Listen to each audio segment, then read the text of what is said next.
Hey everyone, what's up? My name is Shannon. Welcome to King Family Farm.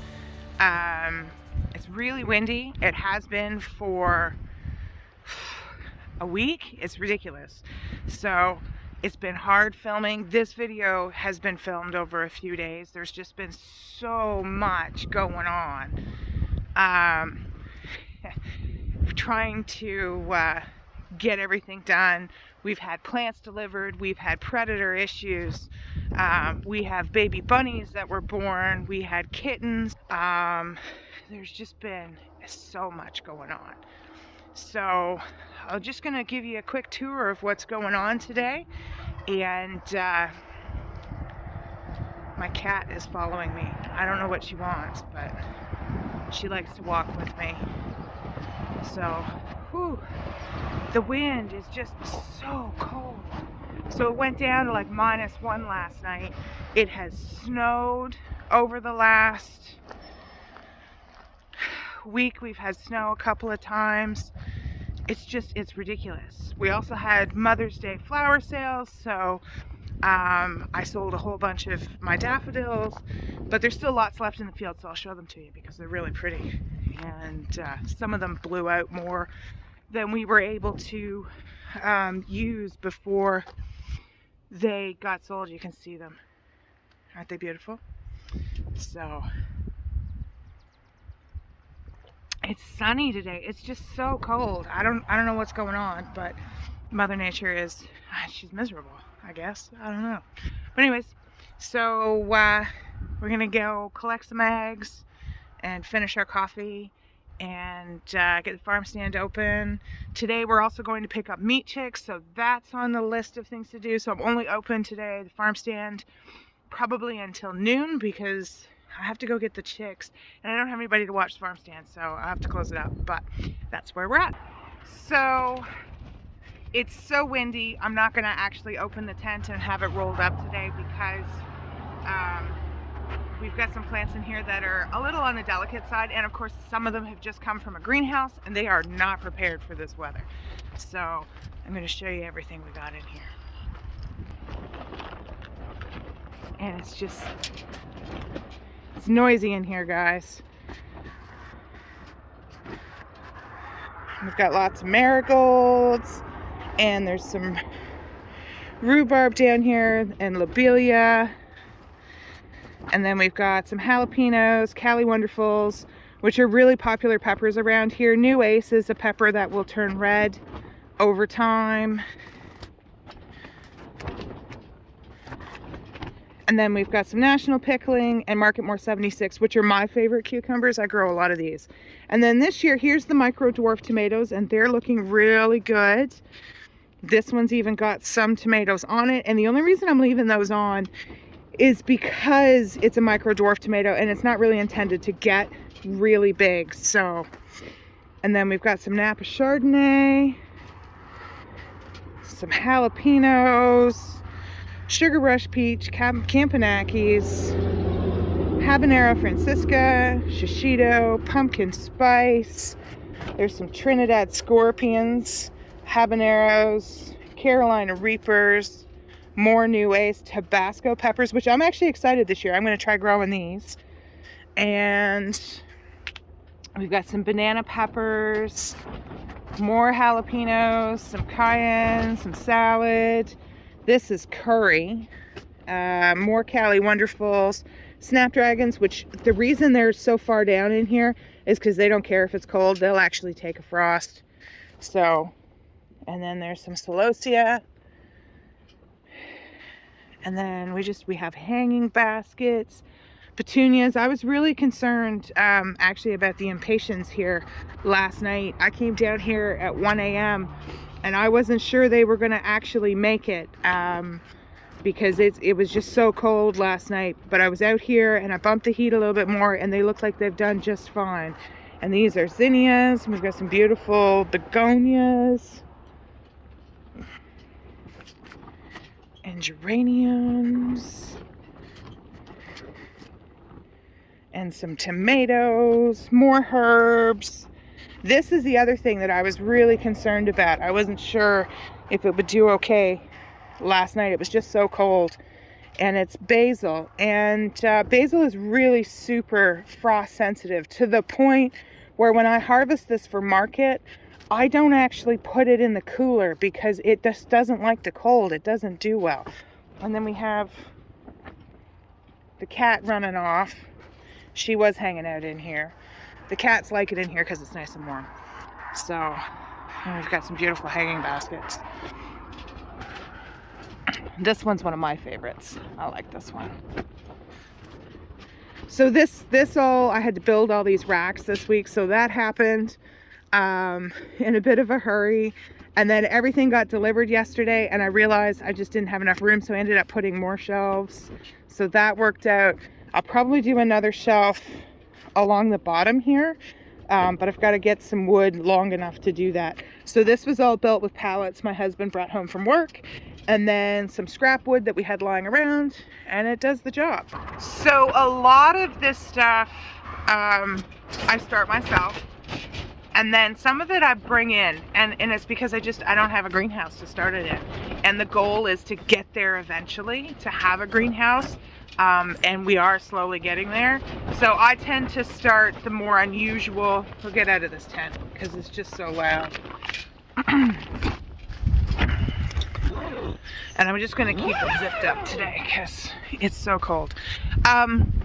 So I start like heirloom tomatoes. I start more unusual stuff that you can't get in other places.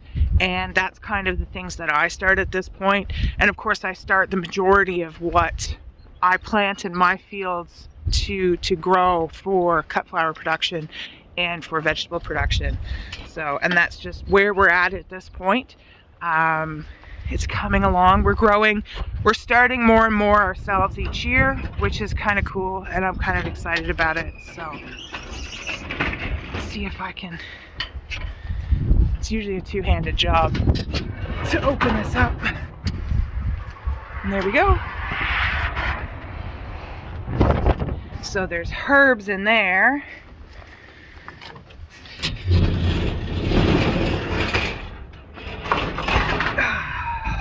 And then we have more herbs here.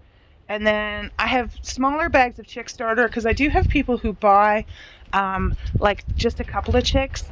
And you don't need 25 kilograms of chick starter. It's going to go bad before you use that up, and you don't want to save it for the next year. So I've broke down some stuff. There's some oyster shell right there and some rabbit pellets. So, and of course we keep a first aid kit on our farm stand. So that's the farm stand open for today. I'm going to grab my coffee, which is probably cold at this point. Yeah, it's cold. Whoops.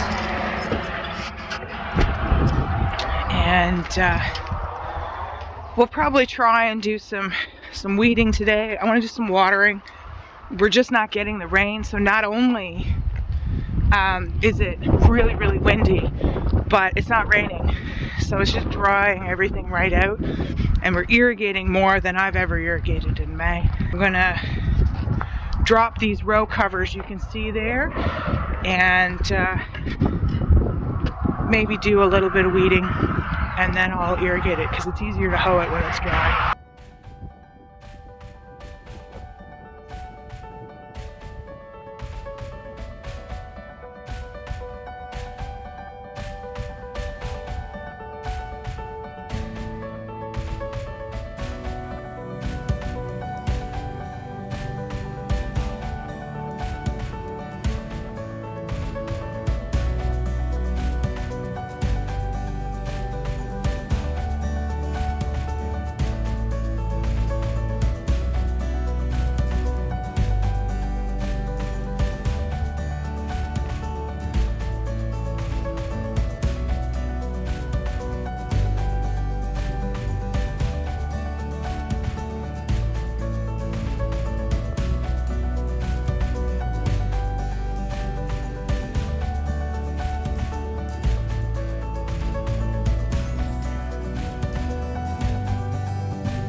So I just wanted to share with everyone what this is. This is called a Collinear hoe, and I'll link it down below. This particular one came from Lee Valley Tools. If you're in the US, Johnny Seeds sells them. This one needs a bit of a sharpening, but the idea is that you use this with your thumbs up, not your thumbs down. And as you can see, I don't have to bend over. It's really easy on your back when you use it. Both your thumbs up, and you just want to drag it through the soil just below the surface. The idea is to cultivate a little bit, but to cut those tops of the weeds off. And so what it does is when you cut those weeds off, even if they're a perennial and they want to keep coming back, if you do it consistently, eventually they'll just run out of energy and they'll die. They won't be able to continue. So this is like my favorite tool. I love this thing. And it takes me, those are 80-foot beds, it takes me about 5 minutes to hoe a bed, and that's it. So, and then I just use a flat block to keep this nice and sharp.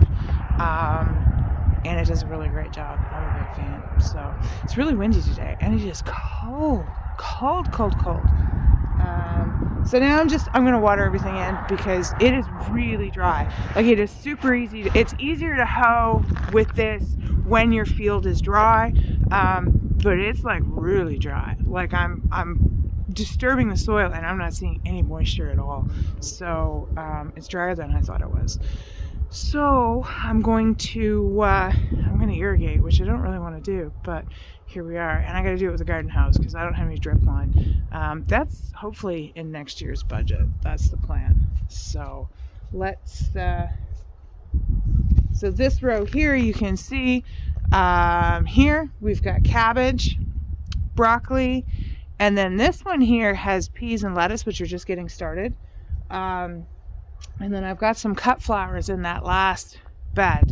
And they're actually looking really good. They've been out for just over a week. They don't particularly care that it's all that cold. It's what we call cool flowers. I'll link the book down below that I picked up from Lisa Mason Ziegler, and that's where I learned about it from. And it's good information, and I think you can apply it to a lot of things. That there are things that much prefer to grow in cooler weather, and they do so much better. So it is better to get some of that stuff out early, even if it kind of sits there a little bit stagnant for a while, which is what some of this has done, and that's just fine because my garden's big enough that I just need time to get it all in. So if I can put out some of the stuff early, even if it's just going to sit there and not really do anything, it's still putting down root systems, even if you don't see any top growth. Once you start seeing the top growth, you know that it's done the root system, and it's ready to put on some top growth. So let's give this all a nice big water.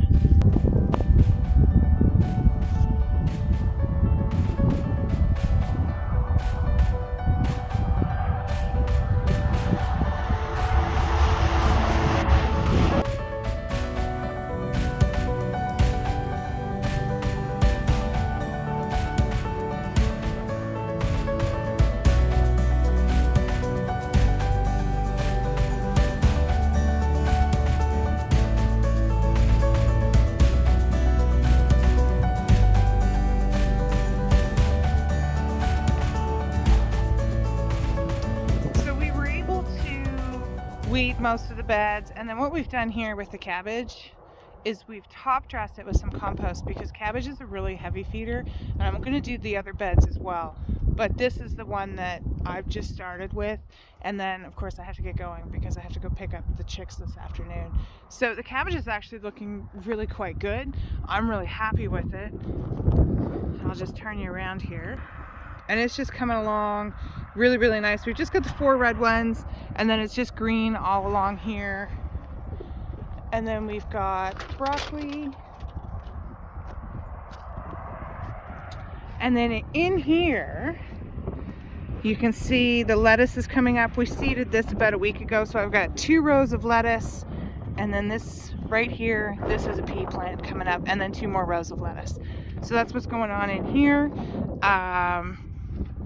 And it's coming along quite nicely, and I'm going to cover this back up again this evening to keep the critters out of it. Mostly that's why I'm covering it. So, and then over here we top dress this with some not quite composted chicken litter, and that's okay because it's going to slowly decompose, and as long as we don't till it in, it won't actually rob the plants of any nutrients. Now these look a little rough. These are status, and they were bright green when I planted them, and now they're a little bit on the red side, and a lot of people panic when they see this. It is a nutrient deficiency, but it's not a nutrient deficiency you can fix by adding nutrients. It's caused by the soil being too cold for the plant to pick up all the nutrients it needs. So once the soil warms up and things warm up, they'll green back up again and they'll be just fine. So, and then down here, we've got some snapdragons coming along nicely, and they don't care if it's cold. We'll cover them back up again, because what happens here is I haven't got them netted, and when they lay down, they bend up. And snapdragons are geotropic, which means that they try to grow away from the earth. So if the plant lays down like this one, then it'll grow up. So we do have to get some flower net in here, but I think I'm going to leave them for a couple more weeks just to get established. So things are coming along pretty good here. So I'm going to go get my truck ready to go, get some tie downs in it, make sure there's room for my dad, who's decided he wants to come with me, which is great. He does love a good road trip. So it's going to take us about an hour to get down to Heartland again, which is where we're going. We did that feed run. Well, now we're headed back down that way, and we will get some feed, but we're going to pick up the chicks while we're down there, and probably I'm going to try and get some cattle panels on my truck. So that's what we're up to. So we're going to head up to the house. We're going to have some lunch with my husband as well, and then we're going to head out.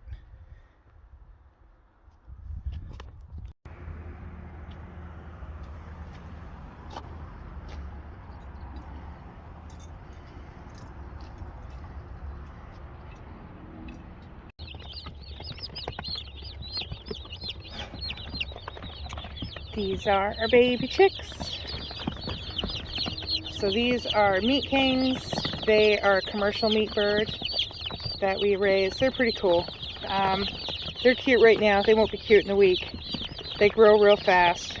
So, and they look like the chicken at the grocery store, but they taste better when we raise them.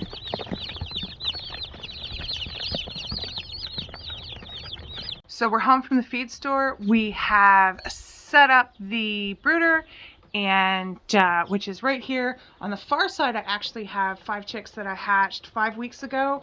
And I'm only doing 6 chicks this time, so the whole brooder box is 4 by 8. But this one I've divided it in half because I only have 60 chicks this time. And by the time these 60 chicks need that space over there, those guys are going outside. So we're just dealing with a few more cool nights. So what we've got here is we've got the 2 heat lamps going to give them lots of space to stay under the heat. We've got water and feed set up. And what we're going to do is we're going to introduce the majority of the chicks to the water. I don't usually introduce every single one of them because a lot of the time I bring in like 200 chicks at a time. And that's really time consuming. So what I want to do is introduce the majority of them to the water, and they'll teach the others because they'll be like, oh, what's that one doing? So they'll check it out. I don't worry about introducing them to the food because these guys are meat kings and they're pigs. They'll find it. There's no problem with that. So I'll show you what I'm going to do with them as I pull them out of the box. So here's our little meat chick. They're super tiny at this stage. Really, really cute though. We want to make sure that they're healthy. There's no pasty butt, you know, nice and clean. And then what we're going to do is we're just going to dip their beak and watch them drink and let them go.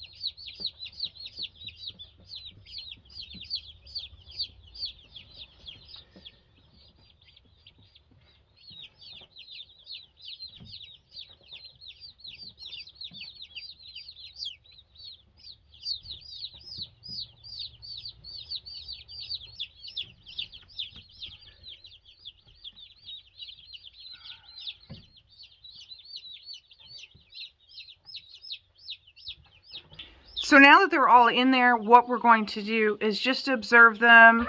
I'm going to check on them a few more times this evening. We're going to make sure that they're spreading out and not in a big cuddle puddle, because what happens is when they get into this big cuddle puddle is they have a tendency to smother each other, which is really unfortunate. But it is something that's fairly common, and that's why we have the lights in the middle of the brooder box and not to a corner, because that way they won't pile up in the corner and then smother each other. So what we're doing is we're just observing them for activity, making sure that they're well spread out. The box is mostly to keep them in and keep the cats out. The cats tend to be a little bit curious about what the noise is, but they don't seem overly interested in getting in the box. It's like too much effort for them, so I don't worry too much about them. But they're all going to drink quite a bit of water. They're about 24 hours old. They could be a little older than that. We raise these because they're easy. I mean, at the end of the day, they're the chicken that everybody is used to for our customers. And I can grow them out in 8 weeks. I mean, raising a chicken for significantly longer, it costs more in time and energy, and there's not as much meat on the bird. So if I couldn't get these anymore, I would absolutely hatch a dual purpose heritage breed. For now, these are what we're going with. The feed conversion with them just can't be beat. I mean, there's no way around it. So here in the Maritimes, we call them Meat Kings, which is kind of like a brand name, like Kleenex. They're a Cornish cross, essentially. There's always one super vocal chick in the group. that's like, you know, Chicken Little, the sky is falling. It's kind of funny.